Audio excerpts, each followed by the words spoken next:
Halo, selamat pagi. Kembali lagi kepada gua Lian Sitorus. Di sini gua mau mereview kenikmatan dan ketidaknikmatan Mazda Biante ya. Gua sudah pakai Mazda Biante itu sudah hampir kurang lebih 3 tahun. Ya, Mazda Biante gue ini yang non sky aktif dan cc-nya cukup tinggi 2000 ya, teman-teman ya.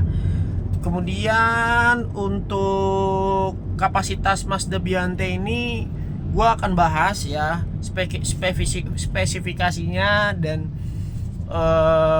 dari segi boros bensinnya atau enggak ya, nanti gue akan review semua itu, jadi tetap stay tune ya guys. Oke, yang pertama yang mau saya bahas adalah tentang kapasitas interior di Mazda Biante. Mazda Biante ini cocok buat kalian yang cinta keluarga ya, yang family aware atau aware family. Cocok banget kalian pilih Mazda Biante. Nah, ibarat kata kalau kalian milih yang 3 baris kan itu banyak ya. 3 baris ada Terios, Rush, dan Freed dan lain-lain lah ya. Saya rekomendasikan ambil Mazda Biante. Mengapa ambil Mazda Biante? Karena di Mazda Biante ini dari segi untuk penempatan kursinya aja itu masih ada space untuk duduknya ya teman-teman ya. Masih ada space buat ya istilahnya kakinya kalau mau selonjor itu masih luas di baris kedua ya. Di baris kedua untuk orang dewasa cukuplah ya 3 orang begitu. Terus untuk kiri kanannya juga masih ada space beberapa sentimeter ya teman-teman ya. Kemudian untuk di baris ketiganya itu juga masih bisa.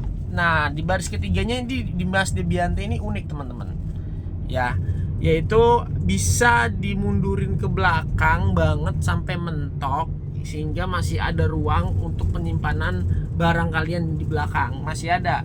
Nah, itu kaki bisa diselonjorin yang di baris ketiga. Biasanya kalau di mobil-mobil lain kan itu kaki pasti bentuknya siku-siku ya. Nah, di Mazda Biante itu dia kaki bisa diselonjorin teman-teman. Terus untuk kenyamanan tempat drivernya dan penumpang di samping drivernya, ini lu lihat sendiri, gue nyaman banget dari jarak jauh ya. Dari segi kaki juga nggak pegel, standar ya, dan nyaman banget sih menurut gue kayak ibarat kata kayak apa ya, ya kayak nyetir sambil kayak terbang gitu, saking nyamannya gitu, kayak nggak berasa lagi nyetir. Terus untuk Mazda Biante ini dia kalau di haluan itu responsif banget, dan menurut gue cocok buat kalian yang suka nyelip-nyelip ya, dan yang suka drive gitu, yang drifting gitu lah ya. Nah gitulah kurang lebih. Nah terus di Mazda Biante ini dia juga looks ke depannya nih dari segi mata driver itu luas banget guys.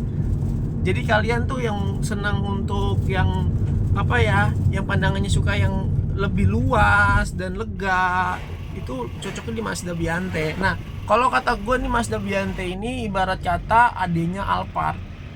Jadi kalau kalian nggak punya budget buat beli Alphard ya, Alphard itu kan hampir M ya. Kalau kalian mau ambil yang kayak sejenis Alphard ya, itu cocok banget ambilnya di Mazda Biante teman-teman. Dan dia itu apa ya, boros bensin. Sekarang yang kedua tentang bensin kali ya. Nah pertanyaannya, Mazda Biante itu boros nggak sih? Sebenarnya kalau di dalam kota Mazda Biante itu 1:9. Tapi kalau di dalam tol ya, di luar kota atau dalam tol itu 1:11. Jadi menurut gue standar aja sih.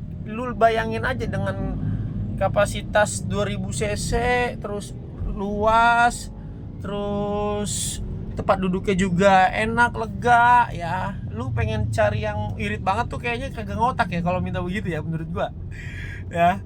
Jadi Mazda Biante ini menurut gua sangat wajar kalau di dalam kota habis bensinnya 1:9. Kalau di tol itu 1:11, itu menurut gua wajar karena kapasitas dari tempat badannya aja dan luasnya, bobot beratnya itu menurut gue cukup lah. Terus masalah eksteriornya, nah eksterior Mazda Biante ini nggak terlalu kuno ya, nggak terlalu apa ya kayak kaku gitu, enggak, karena dia dari sisi sampingnya aja Mazda Biante itu cukup menarik guys. Jadi kayak one line, ada satu line gitu loh dari ujung ke ujung gitu loh, keren banget gitu loh. Apalagi dari sisi depan itu kayak Superman guys, kayak pakai apa ya, kayak Batman pakai kacamata warna hitam kayak gitu kalau menurut gua. Jadi di Mazda Biante ini eksteriornya cukup menarik gitu ya. Jadi untuk Mazda Biante ini untuk buat keluarga besar sangat direkomendasikan sekali ya teman-teman ya.